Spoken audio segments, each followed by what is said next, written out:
좋은 아침입니다. 5분 큐티 고린도전서 말씀 오늘도 생각해 보도록 하겠습니다. 오늘은 고린도전서 1장 26절부터 31절의 말씀인데요. 오늘 본문은 예수님을 믿기 이전에 고린도 교회의 교우들이 어떤 사람들이었는지 그들의 실상을 밝혀줌으로써 하나님의 주권적인 은혜를 가르쳐 주고 있습니다. 먼저 56절 말씀을 보시면요.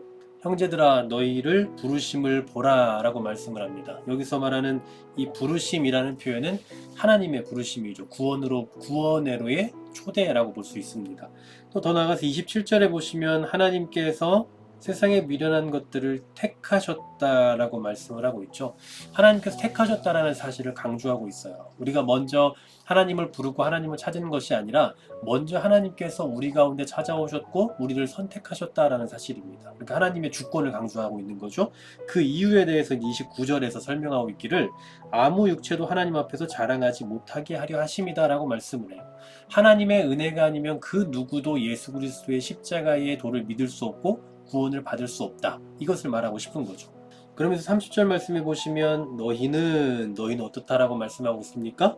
하나님으로부터 났다라고 말씀을 해요. 그리고 더 나아가서 그리스도 예수 안에 있다라고 말하죠. 하나님께 속한 존재가 된 겁니다. 그리스도 예수 안에 속해서 예수 그리스도와 친밀한 관계를 나눌 수 있는 그런 사람이 되는 거예요. 이건 결코 뭐 그 사람의 공로나 그 사람의 어떤 인간적인 그 노력 뭐 이런 것으로 된 것이 아니죠. 이 세상의 어떤 값으로 된 것이 아니라 하나님으로부터 난 것입니다. 고린도 사람들, 고린도 교회의 교우들이 바로 이걸 잊고 살았던 것 같아요. 하나님의 주권적인 은혜. 그러니까 하나님께서 은혜로 그들을 선택하셨고 부르셨다라는 사실을 잊고 살아가는 거예요. 그러다 보니까 어떻게 됩니까? 무엇을 조금 자기가 가졌다고 자랑을 하게 되는 거고 또 자기보다 조금 덜 갖고 있으면 업신여기는 거예요. 우리가 신앙생활하면서 이 하나님의 부르심, 하나님의 선택, 그리고 하나님의 은혜와 주권을 잊으면 안 되는 겁니다. 잊는 순간 어떻게 됩니까? 우월의식을 갖게 되는 거예요. 교만한 마음을 갖게 되는 거예요.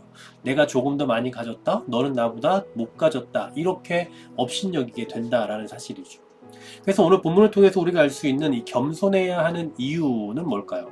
26절 말씀을 보시면 육체를 따라 지혜로운 자가 많지 않고 능한 자가 많지 않고 문벌 좋은 자가 많지 않다라고 말씀해요. 그러니까 고린도 교회의 현 상황입니다. 물론 이건 지금 아예 없다 이런 얘기가 아니고 몇 안 된다는 얘기예요. 이런 사람들, 조금 알아주는 사람들, 세상적인 가치 기준을 놓고 볼 때 괜찮은 사람들이 별로 없다라는 얘기예요. 실제로 이 고린도 교회 사람들 대부분은 뭐 노예들 아니면 뭐 어떤 수공업자들 아니면 소상공인들로 이루어졌던 걸로 보이거든요.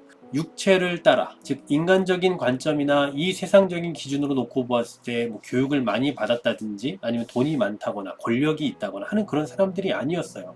세상적인 관점으로 놓고 보면 27절에서 말씀하고 있는 것처럼 미련한 거예요. 미련한 거. 그리고 또 약한 것들입니다. 바로 이런 사람들이었어요. 그래서 28절 말씀에 보면 뭐라고 말씀합니까? 천한 것들, 멸시받는 것들, 없는 것들 이렇게 말씀을 하고 있어요. 그렇게 대우를 받았다라는 사실이죠. 그런데 하나님께서 어떻게 하셨다고요? 그들을 선택하셨다고요. 자, 27절에서 말씀하죠. 택하사. 계속해서 27절 택하사라고 또 말씀하고 있고요. 28절에서도 말씀하고 있죠. 택하사. 이처럼 하나님의 주권적인 그 선택을 강조하고 있는 겁니다. 그러니 이제 어떻게 해야 된다는 얘기입니까? 이제 오늘 결론이에요. 31절 말씀 보십시오. 기록된 바 자랑하는 자는 주 안에서 자랑하라 함과 같게 하려 한다. 무슨 얘기입니까? 이처럼 하나님의 주권적인 그 선택에 의해서 구원을 받았으면 이제 우리가 자랑을 굳이 해야 될 거라면 뭘 자랑해야 된다고요? 주 안에서 자랑해야 된다고요. 이 말은 뭐 주님을 자랑해야 된다라는 의미일 수도 있고 아니면 주 예수 그리스도와의 그 연합된 관계를 자랑한다라는 의미일 수도 있는데 하나님 앞에서 우리가 선택받은 존재라면 겸손할 수밖에 없는 거예요. 그래서 기독교는 유독 겸손을 강조하는 겁니다. 제가 오늘은 시청각 자료를 좀 준비했습니다. 여기 주전자가 좀 있고 이 안에 물이 담겨져 있습니다. 컵이 있습니다. 여기에 제가 물을 조금 담아볼게요. 지금 얼마나 차고 있는지 여러분 잘 보이실지 모르겠는데 전 너무 잘 보입니다. 조금만 부었을 뿐인데 벌써 절반이 찼어요. 뭐 이걸로 비율을 다 설명할 수는 없겠지만 이 세상의 지혜는 마치 이와 같습니다. 조금만 부어도 그 결과가 너무나 잘 나타나요. 물이 얼마나 찼는지 어느 정도 비었는지 너무나 잘 보여요. 사람들은 이런 걸 좋아합니다. 그냥 눈에 보이는 거. 그리고 이게 전부인 줄 알죠.